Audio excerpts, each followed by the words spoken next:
Okay, when you have a dream, you normally wake up and within 10 minutes you've forgotten about it. But when our next guest has a dream, he wakes up and calls the police. Chris Robinson has vivid and disturbing premonitions practically every night. The police take him seriously now, especially when it's a dream like this one. I saw dogs in a graveyard, and I knew that dogs meant terrorists. I saw clocks ticking. There was photographic equipment. There were all these strange symbols. Can't really explain what it feels like to know that something is going to happen that you can't possibly really know in advance. Hello, sir. Hello, my name's Chris Robinson. Look, yes, sir. I phoned up I a was couple of times. frightened. I want to speak to someone. I was nervous, but on the other hand, I knew that if I didn't go there and warn them, there could be a lot of people killed. Well, that was an episode from a new programme which goes on ITV out at 8:30 tonight. 8:30, yes. It's called Strange But True, hosted by Michael Aspel, and Chris is in it tonight. Now, that particular sequence was an episode. You dreamt there was a bomb, or thought there was something hugely problematical about RAF No, Stanmore. I knew it was a bomb. Right, you know. And RAF Stanmore? Yes, I knew where it was. Basically, what had happened in 1989, I had a dream in October, which was to do with some terrorists and where they were staying. I told the police about that dream. They sort of didn't really take it seriously, but when terrorists were arrested at the hotel later... That you dreamt about? Yes. I mean, like, people think, my God, how did he know? It can't be a dream, he's telling lies. Oh, I think you're a fruitcake. Oh, absolutely. Yeah. But, I mean, he knew. He was right. So, surveillance. I mean, we got to watch him. So they gave me somebody to talk to whenever I wanted to, and they kept a close eye on me. So they sort of believe you. Well, they knew I knew what was happening. Yeah. What I had told them was factually correct. But they didn't know where you were getting it from. No, and they didn't really believe it was a dream. You could be an RA informant. Or I could have been in a pub and overheard somebody, or I could have played with a radio scanner and... Well, as far as the Stanmore thing's concerned, initially there didn't seem to be anything wrong, but indeed only, 3 or 4 weeks later? 4 weeks later, the bomb was where I thought it was going to be. Now look, we're going to see some spectacular tape now. Tell us about the dream you had about the two MiGs colliding at an air show. Well, it was 2 weeks before an air show at Fairford in Gloucestershire. Yeah. I, at that time, didn't know about the air show, but I was dreaming about planes looping the loop, crashing into the ground, explosions and fireworks in the sky. You can all have those dreams, though. Yes, we can, and parachutes. But over the last 5 years, I've come to recognise which dream will be real and which dream is just a dream, which we all have. So you went down to the Well, first of all, I phoned the police. Yeah. And I spoke to a policeman on the Saturday morning and said, look, I've got postcodes for Gloucester. I now know there's an air show in Gloucester. I've seen these planes loop the loop, crash. Then rang the News of the World, spoke to a journalist friend of mine, Gary Jones. And then I rang another friend of mine, Penny Thornton, who's an astrologer. And she said to me, I have been dreaming of telephoto lenses and you. And that was the trigger. And I said, right, that's it. Jumped in the car, flew over to Gloucester. Didn't get there in time. The show had started. The car park was closed. Stop there. Hang on. Hang on. You couldn't get in. I couldn't get in. No, they wouldn't let you in. Well, it was full. Right. The car parks were full. It was to capacity. And you were desperately saying to somebody, let me through. I've got Please to tell let you me about in. this. So the policeman said, no, I can't let you in. It's closed. I'm sorry.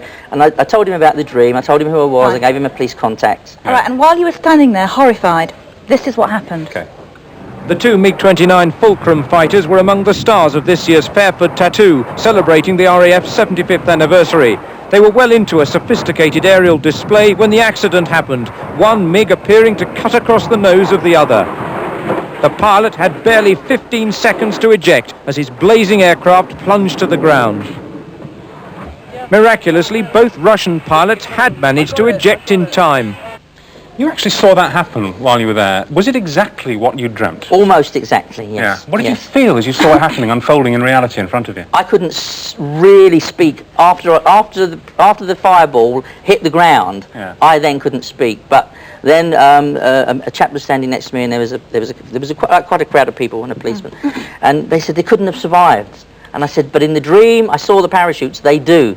And they did. And they did. Yeah. So I knew there was no danger to the pilots. Do you dream every night? Yes. Now, presumably some of your dreams must be ordinary. Of course. Perfectly normal dreams about you and your life. And yes, absolutely. Yeah. Well, do you ever have any pleasant premonitions? Because those are all a bit nasty. Oh, yes. I mean, there's lots of pleasant things. I mean, I think, but we all do that, you know. you're a regular guy. You're just an ordinary bloke, aren't you? Yeah, just I used to be, you're not claiming to be no, David Icke or even Jesus Christ. No, you know? certainly not. Okay. So what is it, do you think, that you've got that the rest of us don't have? How do you think it works? Well, I don't know how it works, and I think we've all got it. Right. I think that the difference with me and perhaps you is that I've set some time in my life aside to watch with it, to work with it. And as you have to get up and you've got really busy schedules, when the first dream came, I said, right, that's it. I'm going to give this a year, because I was convinced, and I wanted to convince others. So I didn't really do anything. I lay in bed and then... So you've developed a facility. I've developed a facility. To interpret your dream. But what it means is, of course, if all this is as real as it would seem, everything's predestined.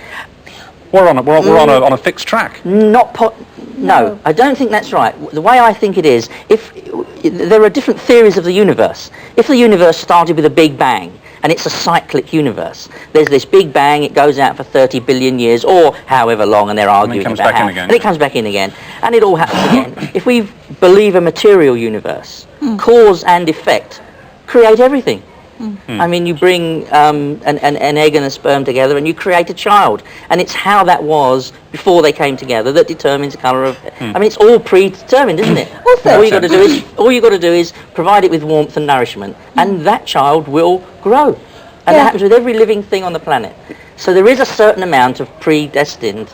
Now, if what I'm seeing is what happened in the last cycle of the universe, I don't know this is right. I mean, I'm just going on trying to work out. I need an answer, and science needs an answer, and it needs researching. How do you mean the last cycle of the universe?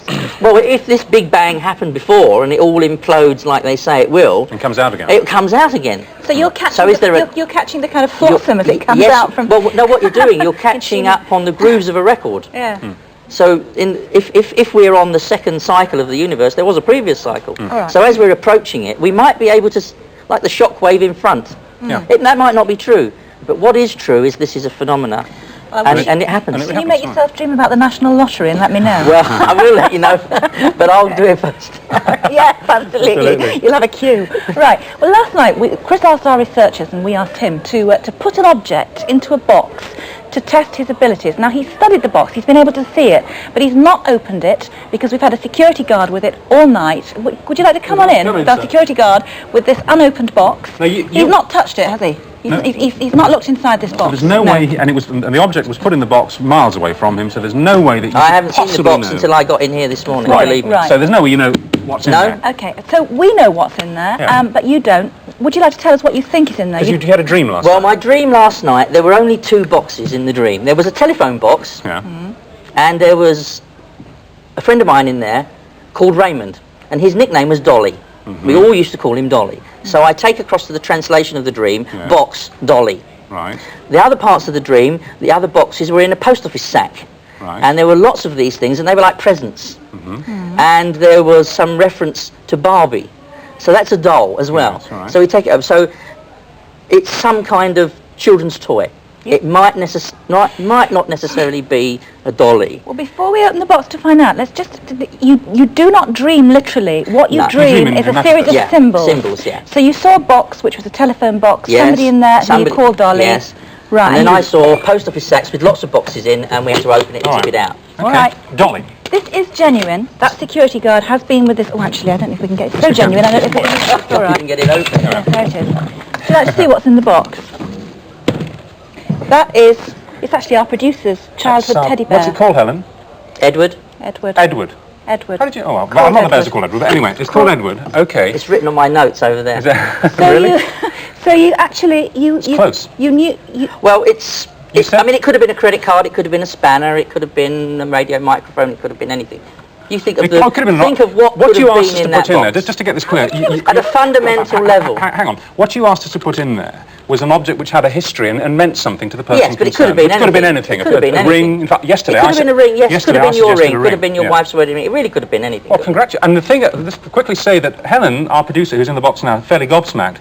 Your parents used to run a post office. Is that right? And you were born on Christmas Day, which would explain the part. Right, that would but it is cryptic, and you do have to translate it. And in fairness to me, I really only did have one night to do this. I still want to know how you was called Edward. It's on my notes over there. The man. Why did you have notes about him? Well, the man in the telephone box with Dolly, there were two people in the box, was a friend of mine, journalist who is now deceased, Trevor Edward Kempson. He was from the News of the World. And I was actually thinking of Trevor or Edward. But when I saw it, I thought, no, it's not Trevor, it's Edward. I want you to move into our spare bedroom. Okay, and we want notes from you every morning, all right? Okay. We're going to feed you with some financial tips, you know, from the FTSE index and all the rest of it, okay? I think the National Lottery, definitely. Yeah. Okay. Good to meet you. Thank you for that. Thank you very much. Thank you. Thank you very much. And that's strange but true on ITV tonight. Look out as well. We should everybody watch it. It's an amazing experiment, actually. Strange. That really is weird. Right. Okay, thank you. Thank you very much. Gosh, see, we didn't believe him, so that's why we wanted to put the test in, and it worked. Just about. Anyway,